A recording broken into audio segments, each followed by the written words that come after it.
Sweet Phoebe, do not scorn me, do not, Phoebe. Say that you love me not, but say not so in bitterness. The common executioner, whose heart the accustomed sight of death makes hard, falls not the axe upon the humbled neck, but first begs pardon.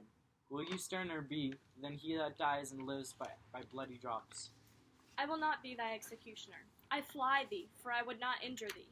Thou tellest me there is murder in mine eye. 'Tis pretty sure and very probable that eyes that are the frailest and softest things who shut their coward gates and atomies should be called tyrants, butchers, murderers. Now I do frown on thee with all my heart, and if mine eyes can wound, now let them kill thee. Now counterfeit to swoon, why now fall down, if thou canst not. Oh, for shame, lie not, to say mine eyes are murderers. Now show the wound mine eye had made in thee. Scratch thee but with a pin, and there remains some scar of it. Lean upon a rush, the cicatrice and capable in pressure, thy palm some moment keeps. But now mine eyes, which I have darted at thee, hurt thee not. Nor I am sure there is no force in eyes that can do hurt. O dear Phoebe, if ever, as that ever may be near, you meet in some fresh cheek the power of fancy, then shall you know the wounds invisible, that love's keen arrows make. But till that time, come not thou near me. And when that time comes, afflict me with thy mocks, pity me not, as till that time I shall not pity thee. And why, I pray you, who might be your mother, that you insult, exult, and all at once over the wretched? What though you have no beauty, as by my faith, I see no more in you, than without candle may go dark to bed?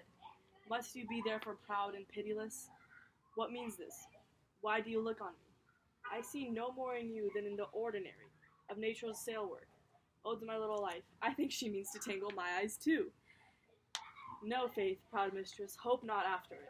'Tis not your inky brows, your black silk hair, your bugle eyeballs, nor your cheek of cream that can attain my spirits to your worship. You foolish shepherd, wherefore do you follow her?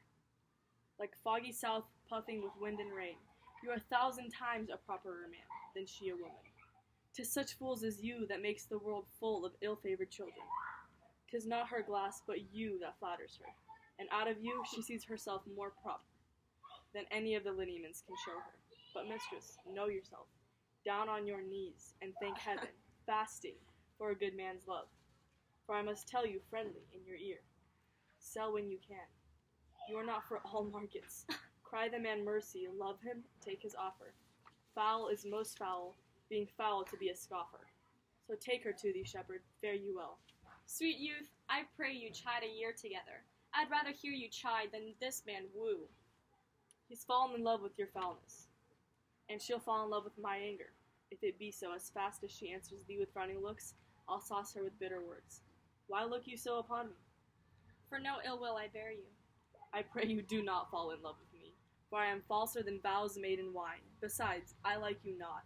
If you will know my house, 'tis at the tuft of olives, here hard by. Will you go, sister? Shepherd, ply her hard. Come, sister, shepherdess, look on him better, and be not proud. Though all the world could see, none could be so abused in sight as he. Come to our flock. Dead shepherd, now I find thy saw of might. Whoever loved that loved not at first sight. Sweet Phoebe, What sayest thou, Silvius? sweet Phoebe, pity me. Why, I am sorry for thee, gentle Silvius. Wherever sorrow is, relief would be. If you do sorrow at my grief and love, by giving love your sorrow and my grief were both exterminated. Thou hast my love. Is not that neighborly? I would have you. Why, that were covetousness. Silvius, the time was that I hated thee, and yet it is not that I bear thee love. But since that thou canst talk of love so well, thy company, which erst was irksome to me, I will endure, and I'll employ thee too. But do not look for further recompense than thine own gladness that thou art employed. So holy and such perfect love is mine, as I in such a poverty of grace, that I shall think it a most plenteous crop, to glean the broken ears after the man, that the main harvest reaps, loose now and then, a scattered smile, and that I'll live upon. Knowest thou the youth that spoke to me erewhile? Not very well, but I have met him oft. And he hath brought the cottage and the bounds, that the old Carlet once was master of. Think not I love him, though I ask for him. 'Tis but a peevish boy, yet he talks well. But what care I for words? Yet words do well when he speaks them, pleases those that hear. It is a pretty youth, not very pretty, but sure he's proud, and yet his pride becomes him. He'll make a proper man. The best thing in him is his complexion, and faster than his tongue did make offense, his eye did heal it up. Yet he is not very tall, yet for his years he's tall. His leg is but so-so, and yet 'tis well. There was a pretty redness in his lip, a little riper and more lusty red than that mixed in his cheek. 'Twas just the difference betwixt the constant red and mingled damask.